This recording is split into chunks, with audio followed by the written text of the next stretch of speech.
नमस्कार दोस्तों, जय हिंद। मैं हूं राजेश और आप देख रहे हैं learning with Rajesh YouTube channel. Dear student, हमने प्लस टू क्लास ज्योग्राफी से लेसन नंबर 4 स्टार्ट किया हुआ है। आज उसकी लास्ट वीडियो है। इस लास्ट वीडियो में हम एक पॉइंट करने के बाद, यानी एक ही छोटा सा सब टॉपिक रहता है, उसके बाद अध्याय की क्विक रिवीजन करेंगे, तीव्र दोहराई करेंगे, जो कि एमसीक्यू टाइप क्वेश्चन और वन लीनियर क्वेश्चन से बहुत अच्छे से होती है।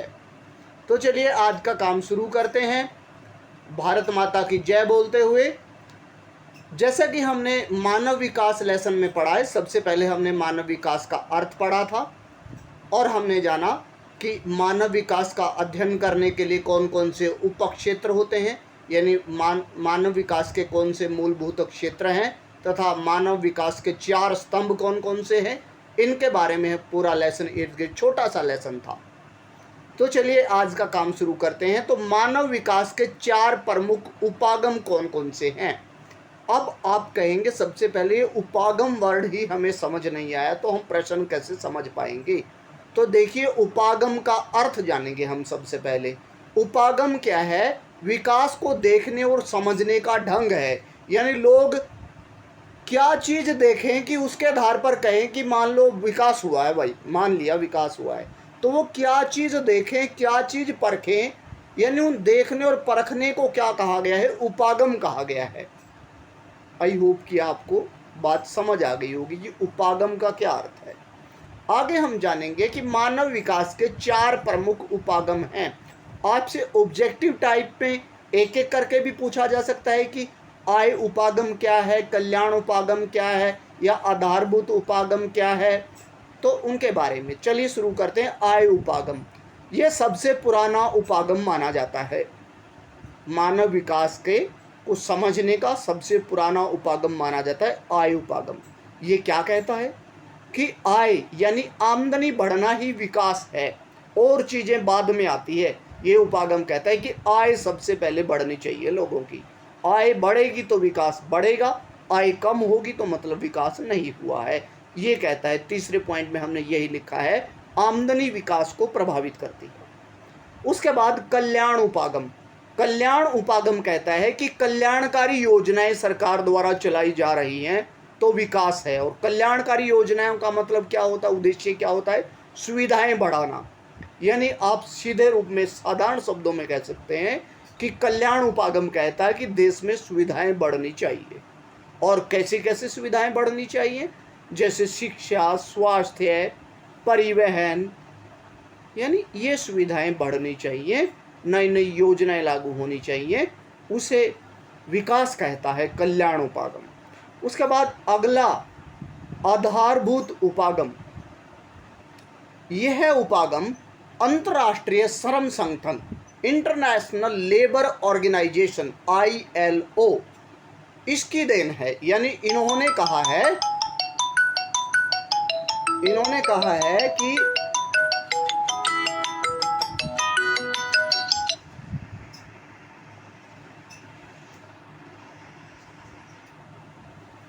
आई एम सॉरी डियर स्टूडेंट, आधारभूत उपागम अंतर्राष्ट्रीय श्रम संगठन की देन है। यह उपागम कहता है कि 6 न्यूनतम आवश्यकताएं तो आदमी के पास होनी ही होनी चाहिए, यानी उसकी 6 आवश्यकताएं पूरी होनी चाहिए, तभी विकास माना जाएगा। तो कौन सी पूरी होनी चाहिए आवश्यकताएं? स्वास्थ्य, शिक्षा, भोजन, जल आपूर्ति यानी वाटर सप्लाई, स्वच्छता और आवास। ये 6 मूलभूत सुविधाएं अगर आदमी के पास हैं तो आधारभूत उपागम मानता है कि देश का विकास हो रहा है या हो गया है। उसके बाद अक्षमता उपागम। अक्षमता उपागम कहता है, एबिलिटी अप्रोच क्या कहती है कि इसका समर्थन सबसे पहले अमर्त्य सेन, जो भारत के नोबेल पुरस्कार विजेता अर्थशास्त्री हैं, अमर्त्य सेन ने अक्षमता उपागम का समर्थन किया है। और इनके अनुसार आदमी की अक्षमताओं में वृद्धि करना, एबिलिटी में वृद्धि करना ही सच्चे अर्थों में विकास है। एबिलिटी कब बढ़ेगी? जब लोगों की शिक्षा बढ़ेगी, उनको ट्रेनिंग दी जाएगी, उनको कैपेबल बनाया जाएगा, किसी काम करने की योग्य बनाया जाएगा, तो ये उपागम कहता है कि अक्षमता में विकास जरूरी है, यानी स्किल डेवलपमेंट भी आप इसे कह सकते हैं कि वो जरूरी है। आई होप कि आज का ये एक पॉइंट जो बाकी बचा हुआ था वो आपको इजीली लर्न हो गया होगा। चलिए अब हम तीव्र दोहराई करेंगे अध्याय की। पहला प्रश्न आज का हमारा है, संयुक्त राष्ट्र विकास कार्यक्रम जो है वो विकास के स्तर को मापने के लिए इनमें से एक आकांक्षा यानी एक चीज को नहीं मापता है। हमने देखा था कि वो मापने के लिए स्वास्थ्य मापता है, शिक्षा मापता है, संसाधनों तक पहुंच मापता है। तो इनमें से देखिए कौन सा नहीं मापता? समृद्ध और धनाढ्य होना वो नहीं मापता है। बिल्कुल आपने जाना था पहले वाली वीडियोस में। यदि आप मेरे यूट्यूब चैनल पर नए हैं तो प्लीज़ पहले वाली वीडियो जरूर देखिए, जिनके द्वारा आप पूरे लेसन को बहुत अच्छे सरल शब्दों में सीख पाएंगे, आपको रटना नहीं पड़ेगा डियर स्टूडेंट। चलिए आगे बढ़ते हैं। विकास का तात्पर्य क्या है? यानी विकास व्यक्ति की शिक्षा में वृद्धि है, संपत्ति में वृद्धि है, जीवन की गुणवत्ता में वृद्धि है, शारीरिक बल में वृद्धि है। तो आप कहेंगे सर ये जीवन की गुणवत्ता यानी आदमी की क्वालिटी में, लाइफ स्टैंडर्ड, लाइफ की क्वालिटी बढ़ेगी, उसी को विकास कहेंगे। और क्वालिटी कब बढ़ेगी? सारी चीज़ें बढ़ेगी जब शिक्षा बढ़ेगी, स्वास्थ्य बढ़ेगा। चलिए आगे बढ़ते हैं। मानव विकास को जिस पैमाने पर माना जाता है उसका मान कितना है? हमने पढ़ा था उसका मान 0 से 1 तक है, और हमने पढ़ा था 1 पर पहुंचने वाले यानी 1 के आसपास 8 से ऊपर, 0.8 से ऊपर वाले उच्च विकास वाले माने जाते हैं। उसके बाद मानव विकास के मध्यम पैमाना कौन सा है? हमने जाना था 0.5 से 0.79 के बीच जो पैमाना है वो पैमाना, यानी डी आंसर इसका सही है। आपने पहले भी पढ़ा होगा, वीडियो से समझा भी होगा। तो ये मध्यम पैमाना, और निम्न पैमाना कौन सा हो जाएगा फिर? 0.5 से नीचे रहना, बिल्कुल निम्न पैमाना, यानी जिसको ये अंक मिले हैं वो देश बिल्कुल निम्न आय वाले हैं।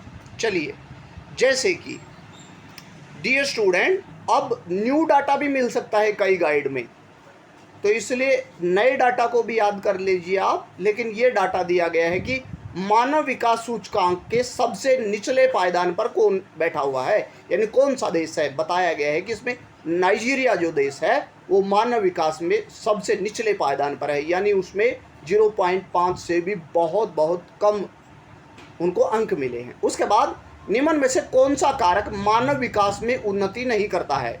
यानी ऐसी कौन सी चीज़ है जो मानव को विकसित नहीं करती है? पौष्टिक भोजन करता है, कल्याणकारी योजनाएं भी करती है, महिलाओं का सशक्तिकरण यानी एम्पावरमेंट तो 4 स्तंभों में से एक है, आपने पढ़ा था। लेकिन युद्ध और अराजकता देश में हो तो वो मानव विकास को नहीं बढ़ाती है। आई होप कि यहाँ तक आपको समझ आ गया। चलिए आगे बढ़ते हैं। उसके बाद निम्न में से कौन सा कारक मानव विकास का ह्रास नहीं करता है? यानी कहता है कि इनमें से कौन सा कारक है जो मानव विकास को कम नहीं करेगा, बढ़ाएगा ही बढ़ाएगा। बीमारियां मानव विकास को कम करेंगी, सूखा और अकाल भी मानव विकास को कम करेगा, आर्थिक विकास की जड़ता यानी विकास, देश में उद्योग धंधे नहीं बढ़ेंगे तो देश का विकास नहीं होगा। लेकिन उच्च प्रौद्योगिकी देश में होगी तो देश का विकास अच्छे से हो पाएगा।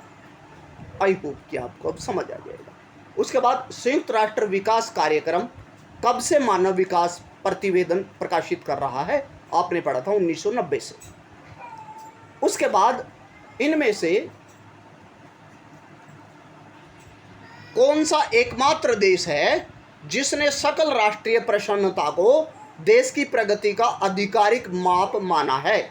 हमने एक वर्ड पढ़ा था जब पहले वाली वीडियो में, GNH, ग्रोस नेशनल हैप्पीनेस, यानी देश की राष्ट्रीय प्रसन्नता, सकल राष्ट्रीय प्रसन्नता, और ये मापदंड माना जाता है विकास के लिए। भूटान देश में हमने पढ़ा था। उसके बाद अगला पॉइंट है, महबूब उल हक कहाँ के अर्थशास्त्री थे?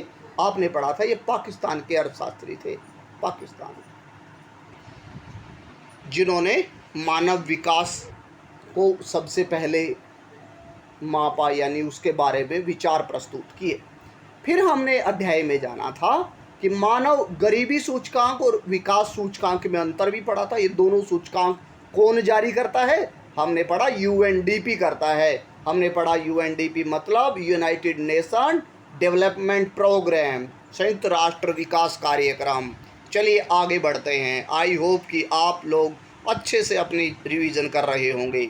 मानव विकास मापन के सूचकांक कौन से हैं? अभी पहले वाले क्वेश्चन में हमने पढ़ा दो सूचकांक माने जाते हैं, मानव विकास सूचकांक और मानव गरीबी सूचकांक, एचडीआई और एचपीआई, ह्यूमन डेवलपमेंट इंडेक्स और ह्यूमन पॉवर्टी इंडेक्स, यानी सी आंसर इसका सही हो जाएगा। चलिए आगे बढ़ते हैं। निम्न में से कौन सी प्रक्रिया जीवन पर्यंत चलती है? यानी जीवन पर्यंत तो आदमी का विकास चलता है, विकास नहीं रुकता है। उसके बाद किस प्रसिद्ध अर्थशास्त्री ने विकास का मुख्य ध्येय स्वतंत्रता में वृद्धि माना है? और स्वतंत्रता में वृद्धि माना है, हमने लेसन जब पढ़ा था बताया था कि अमर्त्य सेन का मानना है कि विकास सच्चे अर्थों में तब होगा जब आदमी की स्वतंत्रता में वृद्धि होगी। पेड़ होगा वो काम करने के लिए, कोई भी काम हो उसके लिए वो फ्री हो। तो आगे बढ़ते हैं। अगला मेन इम्पोर्टेंट पॉइंट है कि मानव विकास का स्तंभ नहीं है। हमने 4 स्तंभ पढ़े थे, समता, सशक्तिकरण, सतत पोषणीयता, लेकिन स्वतंत्रता जो है वो मानव विकास का स्तंभ नहीं है। आई होप कि आपको पहले भी पता होगा। चलिए आगे बढ़ते हैं। मानव विकास सूचकांक का अधिकतम संभावित मान कितना है? अभी रिवीजन में हमने पढ़ा था 1 है। उसके बाद मानव विकास सूचकांक का प्रतिपादन कब किया गया था? अभी थोड़ी देर पहले हमने पढ़ा कि 1990 से हो रहा है। भारत के किस राज्य में सबसे अधिक मानव विकास सूचकांक है? हमने पहले वाली कक्षाओं में पढ़ा कि केरल जो भारत का ऐसा राज्य है जहाँ पे मानव विकास सूचकांक का मान सबसे अधिक है, क्योंकि वहाँ पर शिक्षा अच्छी है। शिक्षा की वजह से स्वास्थ्य भी अच्छा है, लोगों की आय भी अच्छी है, पढ़ने लिखने की वजह से लोग नौकरियों पर हैं। चलिए आगे बढ़ते हैं। मानव विकास की अवधारणा किस विद्वान की देन है? महबूब उल हक की। हमने पढ़ा था महबूब उल हक किस देश के हैं?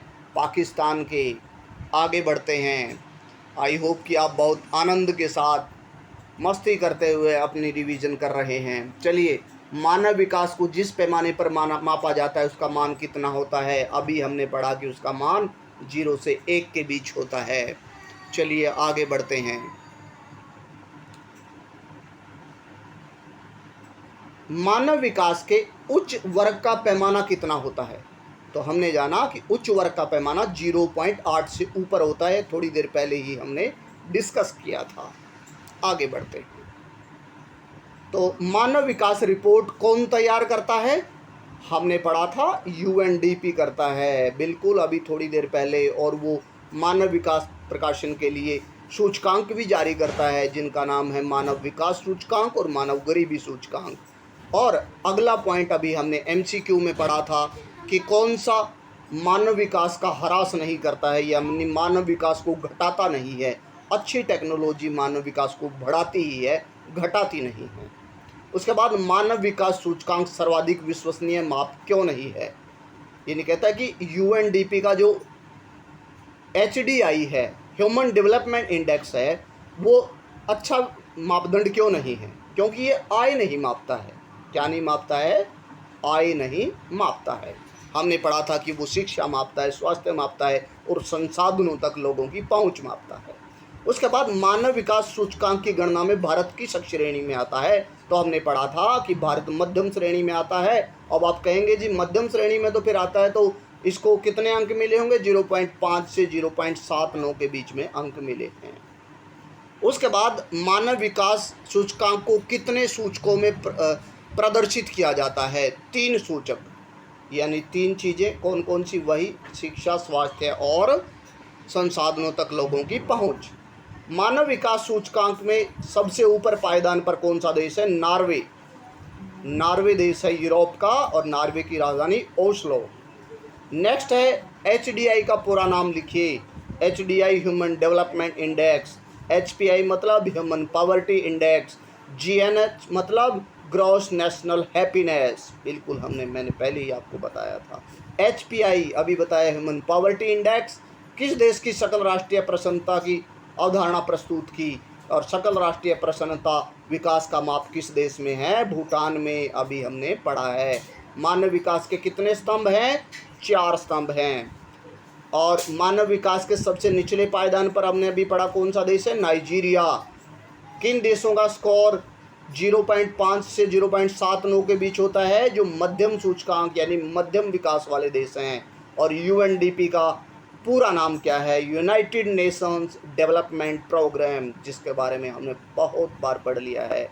और संयुक्त राष्ट्र विकास कार्यक्रम कब से मानव विकास रिपोर्ट पेश कर रहा है, हमने अभी पढ़ा MCQ में कि 1990 से कर रहा है।